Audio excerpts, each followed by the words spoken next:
Tidak banyak yang tahu jika legenda Mak Lampir sebenarnya berasal dari Sumatera Barat. Dalam perjalanannya, legenda ini kemudian diadaptasi oleh masyarakat Jawa yang memang juga memiliki sejumlah gunung Merapi. Tidak banyak yang tahu juga bahwa sebetulnya Mak Lampir adalah seorang putri cantik dari kerajaan Pulau Campa yang kini menjadi Vietnam. Seperti kisah Mondosio atau Joker, ketragisan hidup telah membuat putri cantik tersebut berubah menjadi iblis menyeramkan. Lalu bagaimana legenda Mak Lampir yang sebenarnya?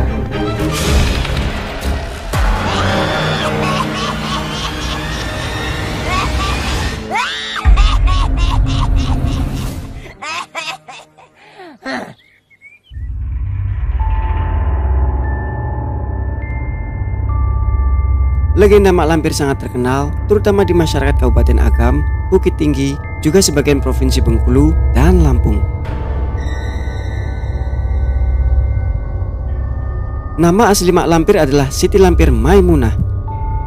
Ia seorang putri cantik dari Kerajaan Campa yang berpusat di Vietnam. Semasa remaja, Siti Lampir dikenal sebagai gadis cantik jelita yang baik dan sangat pemalu. Hingga pada suatu ketika, ia jatuh cinta kepada seorang pemuda pengembara. Ia adalah Datuk Panglima Kumbang. Ia seorang bangsawan sekaligus merupakan Panglima Angkatan Perang.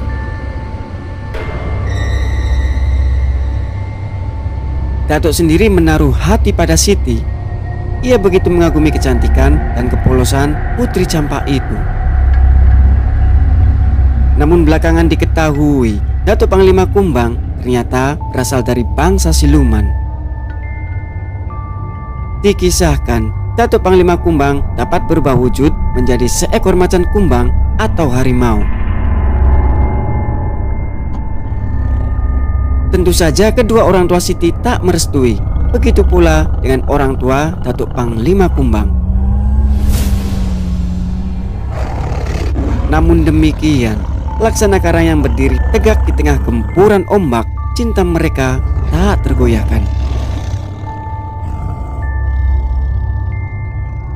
Siti Lampir yang sedang dimabuk cinta itu pun nekat. Ia minggat dari kerajaan untuk mencari Panglima Kumbang.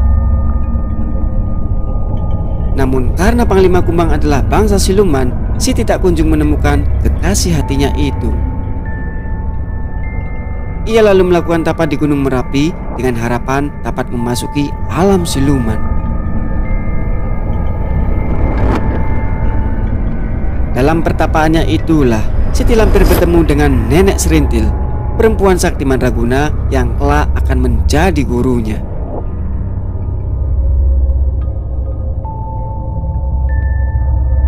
Disebutkan Nenek Serintil adalah pertapa dari Pulau Jawa.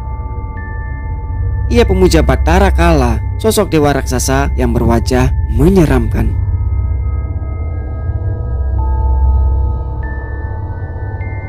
Setelah berguru sekian lama, akhirnya Siti berhasil memiliki kesaktian yang luar biasa. Ilmu kanuraganya tingkat tinggi. Ia bahkan bisa berkeliaran ke alam siluman sebagaimana yang diharapkan.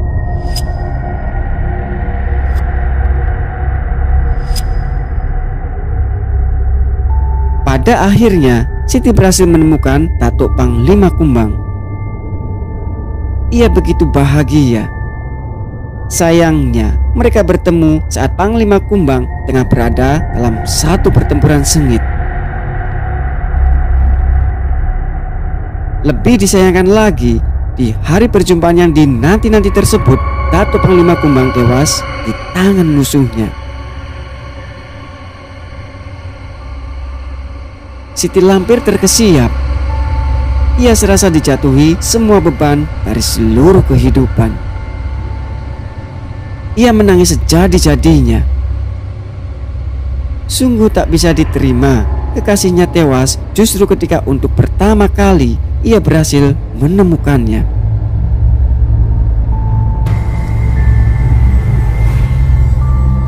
Menyaksikan semuanya, Nenek Serintil turut bersedih. ia tak sampai hati melihat murid kesayangannya terus-menerus meratapi kepergian kekasihnya. Ia pun lalu menawarkan sesuatu pada Siti Lampir. Saat itu Nenek Serintil menawarkan sebuah ilmu yang dapat membangkitkan kaum siluman yang telah mati.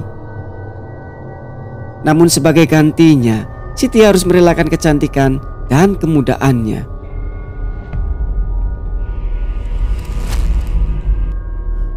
Siti langsung menyanggupinya. Ia percaya cinta Datuk kepadanya melampaui apapun. Cinta Datuk kepadanya tidak akan luntur meski ia tak lagi muda dan jelita.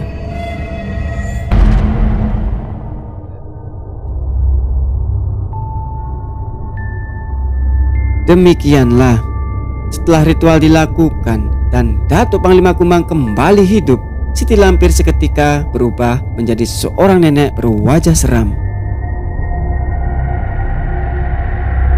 Tubuhnya yang dulu senantiasa membuat setiap pria terpesona tiba-tiba membongkok.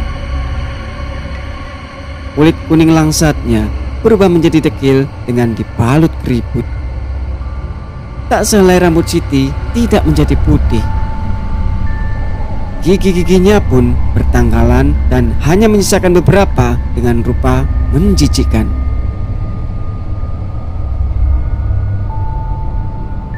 Siti sendiri tidak terlalu memperhatikan itu. Ia benar-benar tenggelam dalam sukacita atas kebangkitan kekasih hatinya. Yang terjadi selanjutnya adalah petaka.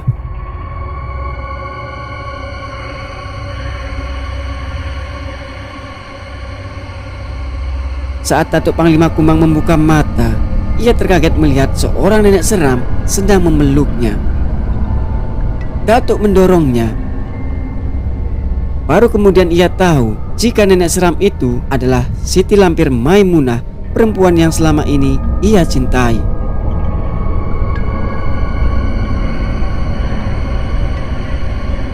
Tapi ia tidak bisa menerimanya. Sebagai pemuda yang birahinya masih menyala-nyala, ia hanya berhasrat pada Siti Lampir yang cantik jelita. Datuk Panglima Kumbang pun meninggalkannya, dan pengorbanan Siti menjadi sia-sia.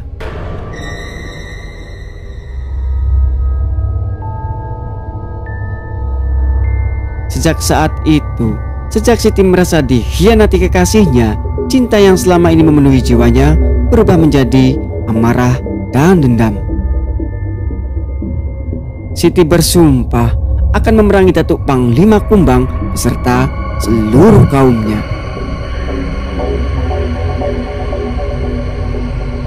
Tidak sedikit pun cinta tersisa dalam diri Mak Lampir. Kekecewaan dan kesakitan yang dialaminya membuat Mak Lampir melakukan persekutuan dengan para iblis penguasa Gunung Merapi di Jawa. Di sana, Mak Lampir mendirikan sebuah kerajaan gaib. Seiring berjalannya waktu, ilmu yang dimilikinya kian sempurna.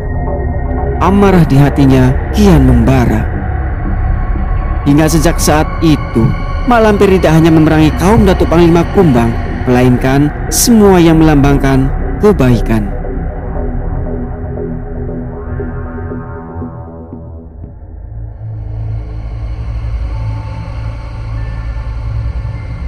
Kerajaan gaib buatan Mak Lampir itulah yang kini oleh masyarakat Nusantara, terutama masyarakat Jawa, begitu ditakuti.